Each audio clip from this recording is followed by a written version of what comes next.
what has happened in Venezuela, Pepe. It's so sad. It's so sad when what has happened in Venezuela. What is the outcome of the actions of the Trump administration? What is the repercussions of these sort of actions for the Latin America countries? I'm talking about Brazil, Colombia, Cuba, and all of these countries. Europe. Yes. I talked about that in a previous podcast, and if I do others this week, will be the same thing. I'm going to probably talk to the Chinese this week. I'm going to be stressing the number one theme in terms of Latin America and South America. The streets of South America, Nima, and all of you, our audience, and the streets of Latin America are united. Resistance. No pasarán. The elites of Latin America, it's a completely different story, especially the fifth columnist comprador elites in Venezuela. But, this is, I would say, two or three neighborhoods in Caracas, because most of them are exiled mostly in Florida. Miami is the capital of the Venezuelan diaspora, as we all know. So the elites in Brazil, which are one of the most disgusting in every aspect ever, and I know these people from the inside. I grew up with them. I know how they think. I know how they hate Brazil. I know how they sell Brazil like, they could sell. Okay, let's not get into it. And of course, and their idea of success is what else? A house in Florida and an apartment in Nova York, New York City, with a Carioca accent. Uh, the elites in Colombia, the elites in Chile, which are beyond the elites in Chile. You go to certain neighborhoods in Santiago, there are only Nazi fascists around you, ostensibly very, very wealthy. Buenos Aires, oh my God, that's even worse. And now they run the country completely via their Sierra Electrica stooge, Millet. So these elites, of course, they are applauding what happened. This Netflix, I would say this Netflix trailer with no season two that happened in Caracas. By the way, I don't know if I posted on my Telegram, all of you should see it.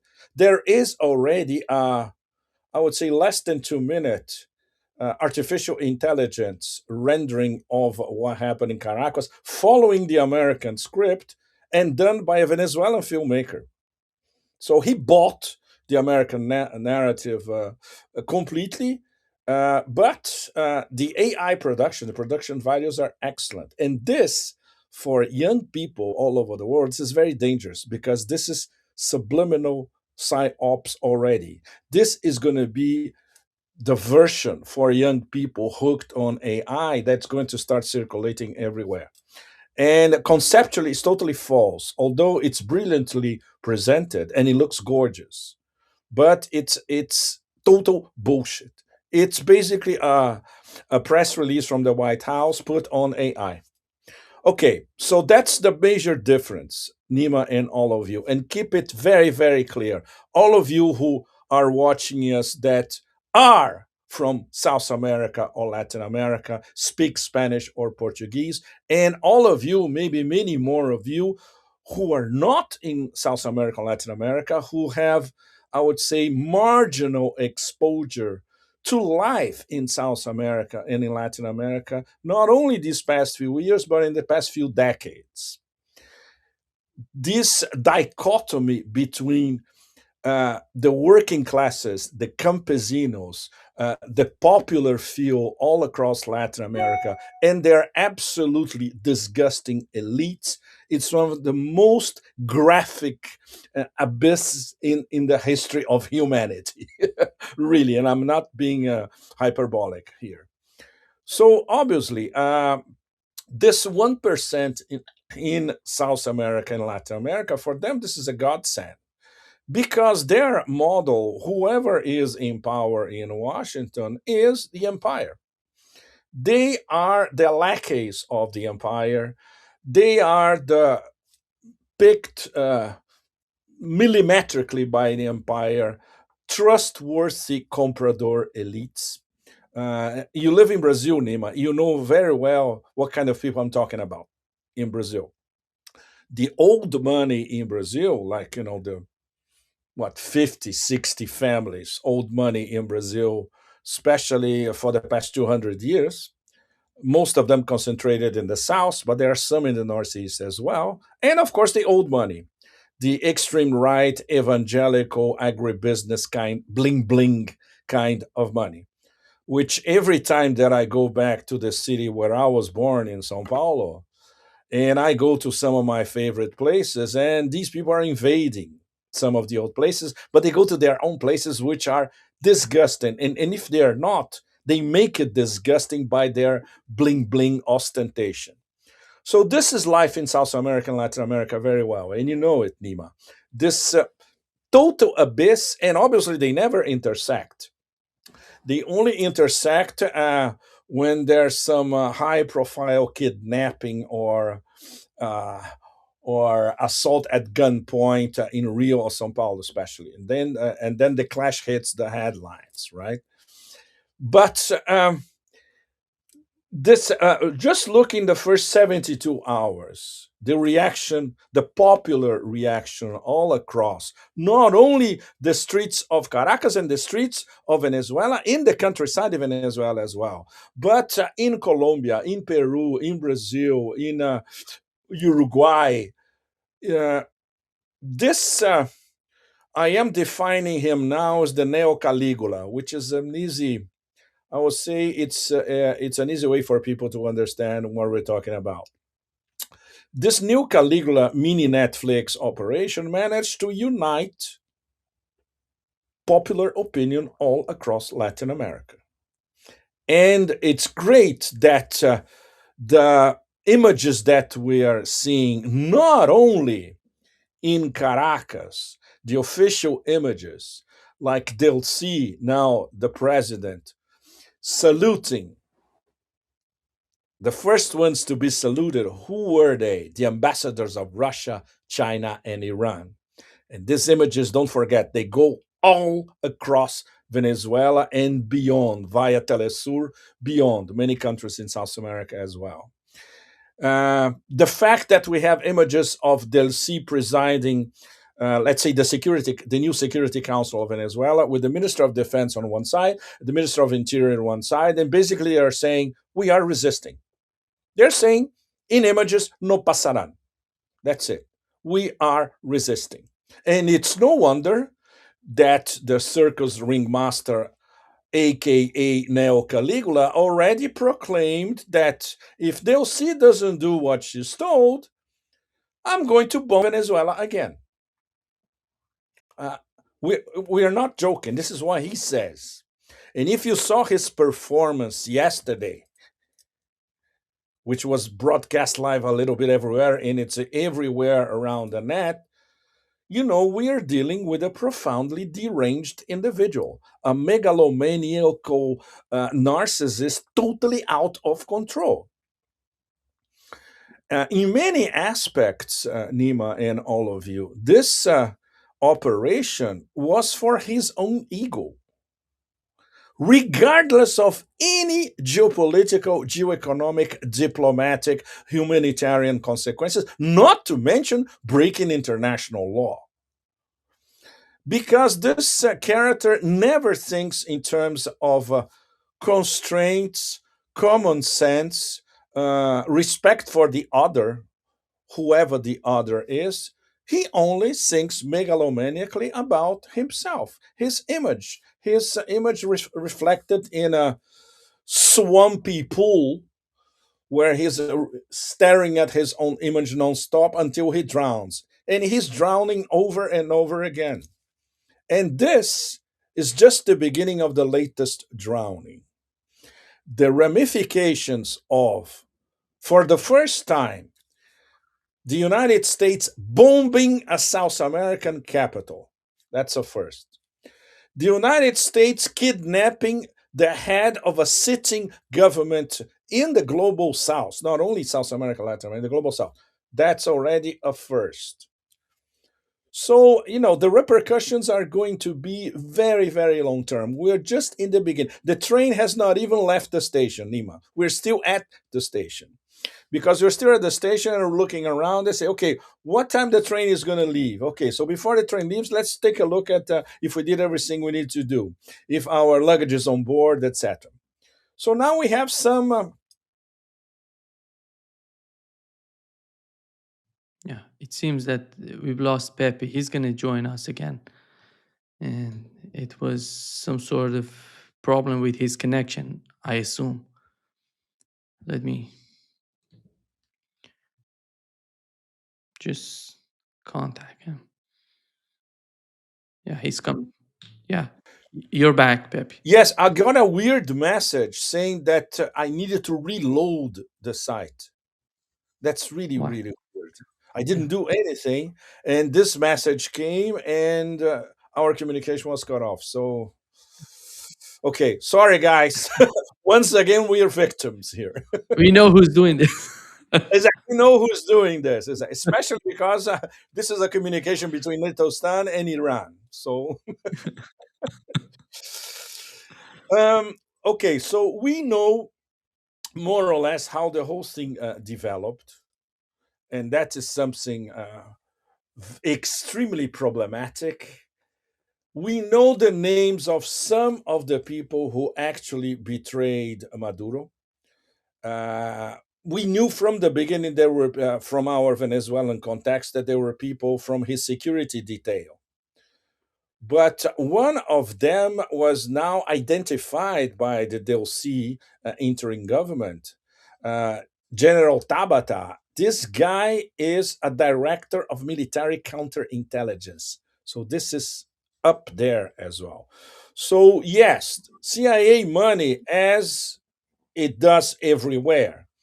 We saw many examples in Afghanistan, in Libya, in Iraq, you name it, in Syria, and it's a lot of money. So they can buy anybody they want virtually. So it was not only this close circle of the security detail, it went much, much higher. So the good thing is that the DLC government is implicated in uncovering everybody, wherever it may go. Uh, Once again, the initial hardcore campaign to discredit Delcy from the beginning now has completely floundered. Delcy is a mega Chavista. Her father was a revolutionary killed by the Americans. So Delcy will never betray Venezuela. The two top figures on her side, that's a much more complicated. Padrino, the minister of defense, and Diosdado Cabello, the Minister of Interior. There are still doubts about what did they know and if they knew anything, what did they facilitate. This is still not clear. For the moment, that gives us an idea of cohesion at the top of the new interim government. Russia, China, and India are not intimidated. Very, very important. All this tsunami of stupidity on the internet saying that China and Russia didn't do anything to save Venezuela. These are people who not only don't know Venezuela, but most of all don't know shit about Russia and China, not to mention the Russia China strategic partnership. So the Russian reaction will take time, and the Chinese reaction is going to also take time, and it's going to be extremely legalistic. Whatever this Trump 2.0 administration, whatever they do to try to block contracted oil, especially from Venezuela, to go to China, China will react in courts of law. China will sue the hell out of the Trump administration. So they better think twice or three times and bring their battery of lawyers from New York firms to advise them of that, because this is going to be very, very ugly. Apart from that, It's something that I've been discussing with some of our colleagues this past few days.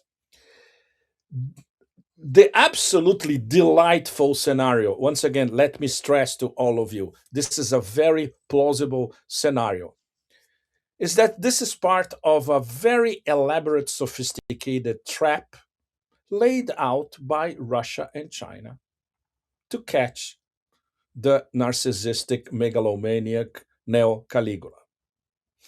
If that is the case, of course, we don't have any smoking gun evidence about that, but we have some inklings here and there that this would be quite possible. They knew that that would happen eventually. They advised the Venezuelans on how to deal with it without provoking a war in Venezuelan soil that they could not possibly win, or a shock and awe much worse than the initial shock and awe that we saw a few days ago. It was a mini shock and awe. It had all the ingredients: a blackout, a cyber attack, a very complex cyber attack, a total blackout. So, in the dead of night with no lights, those helicopters could come, and of course, obliteration, at least partially, of Venezuelan defenses. So, until we know to which degree of the military leadership this goes, we won't be able to explain the whole scenario. But this government is already advancing on it. That's an extremely important point. On what happened today, I spent most of the day, Nima, glued on the Bella Marinera saga. And this is an absolutely horrible escalation and Exactly. premeditated. Premeditated because they could have boarded this ship while the ship was still in the Caribbean. Why would they wait for the ship to get close to Iceland, in fact, in the North Atlantic, to do it? With all this fanfare, so we can have the secretary of the Forever Wars going live saying this is another victory for the best navy in the history of the universe. The usual bullshit, right? So everybody now is waiting. Okay, what is Russia going to do? Because the submarine and the Russian vessels didn't get there on time. So now the ball is in Russia's court. Knowing how Vladimir Putin thinks, obviously there's not going to be anything drastic. There's going to be a response, Nima, but it's going to be asymmetric and long term. There's no question about that. Because this is a pattern. And the pattern, we have three top uh, uh, developments happening in a matter of days. Number one, the 91 drone attack on the Novgorod Command Center for Nuclear Forces, which is also one of President Putin's residence. As we all know by now, the American military attaché was called to the Ministry of Defense in Moscow, and he was handed evidence that the Americans were behind this attack in terms of intel, mapping, satellite imaging 24/7, you name it. So we assume that by now this is not only in the Pentagon's desk, but also on Trump's desk. Number one. Number two, the Netflix 30-minute operation to kidnap Maduro, totally illegal in every aspect you can imagine. And number three, what happened today to the Bella, which changed their flags, start sailing with a Russian flag, and is now apprehended as a Russian vessel, not an Iranian, Venezuelan, or whatever. Uh, the vessel left Iran, went to Venezuela, and when it was leaving Venezuela, started to be, it was on hot pursuit by the Americans, all that acronym of stupidity following it, including the National Guard, whatever. Okay, so now we have a Russian flagged vessel captured in international waters, neutral in the North Atlantic. So, how Russia is going to deal with that? So, when we put these three together, what does that tell you? You don't need to be our great friend Alistair Crook, who was probably the first one who decoded what was happening even before Maduro was kidnapped. That what happened in Novgorod, that was a game changer. And especially because the Russians immediately put the whole thing together and collected the necessary evidence. And Alistair was the first. I remember doing a post on X a few days ago. Basically, it was a very quick post. I was saying, for all practical purposes, the US Russia negotiations now are dead. Alistair, when he talked to Judge Knapp yesterday, if I'm not mistaken, he provided all the details of how this thing developed, and he came to the same conclusion. I would suspect that most of us independent analysts are coming to the same conclusion. These negotiations, for all practical purposes, from the beginning we were talking about a kabuki, and now the kabuki is revealed. They are dead. The thing is how Russia is going to proceed from now on, knowing that everything that is discussed by Kirill Dmitriev with his Pauls, Witkoff, and Jared Kushner is bullshit. It's nonsense. It won't go anywhere. So, this is a very, very serious development because, in terms of trust, after what happened in Novgorod, after this attack on a very close Russian ally. And after what happened today in the North Atlantic waters, what is there to talk about? What measure of trust can you establish after that? It's absolutely impossible. So once again, the Taoist patience of Vladimir Putin, Sergei Lavrov, and everybody else is going to be tested because you need to respond to all these three in a manner that sends a message to Washington that, look, we know exactly what you're doing. Your game is crystal clear. So okay, so this is we're going to give you a, let's say, a sample of what could happen if you continue to behave this way, and that fits into the asymmetrical Russian response, which is probably not going to be in the next few hours or even days.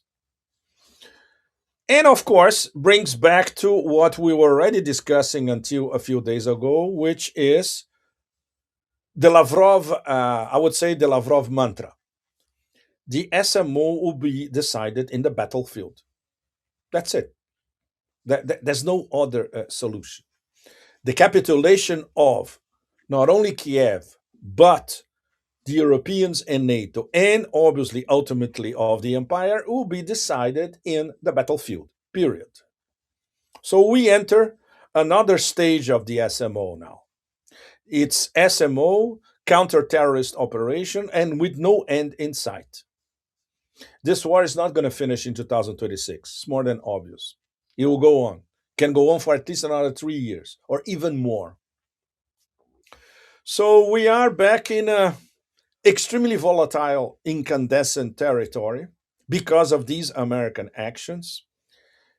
And obviously, this once again makes it very clear for all of us that those who really control the machinery of government and of state in the US, the people in the back, the people who run the show, the people who actually ordering Trump to do this and that, or ordering their silos in the industrial military complex, in the CIA, in the intel agencies, in the Security Council, in media, academia, think tanks, etc. This is the propaganda spin that you have to put out, and these are the actions that you have to follow. It hasn't changed substantially, and it won't change. And now with the national the new national security strategy, which is basically a mask of we are retreating from some areas around the world because we cannot exercise our hegemony. Bullshit. What this NSS is saying is we are going to enforce our hegemony, privileging two areas, of course, but we'll continue to try to exercise our hegemony everywhere around the planet.